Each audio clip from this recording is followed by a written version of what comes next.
Muntik na raw mamatay ang vlogger-actress na si Ivana Alawi dahil sa ininda niyang sakit. Sa kanyang vlog, sinabi ng aktres na meron siyang PCOS o sakit sa ovary. Dahil dito, napuno ng tubig ang tiyan ni Ivana hanggang sa lumaki raw ito na parang buntis. Ayon pa kay Ivana, naramdaman niya na parang umabot na sa baga ang tubig kaya nahirapan na siyang huminga. Ilang araw siyang na-confine sa ospital. Inoperahan din ang vlogger-actress. Ilang linggo na ang nakakaraan para tanggalin ang namuong tubig sa kanyang tiyan. Nagpapagaling na ngayon si Ivana. Tapos sumisigaw na ako, guys, hindi ko na kaya. And I felt like the liquid was already getting to my lungs. Kaso hindi ko na kinaya. Sabi ko, putasan nyo na ako kahit saan, kahit ilan ang gusto nyo, basta tanggalin nyo na tong sakit. Siguro kung hindi ako pumunta ng ospital, feeling ko wala na talaga ako. Ganong level.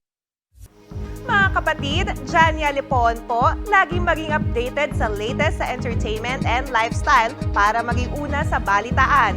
Bisitahin at mag-subscribe na sa social media pages ng News 5.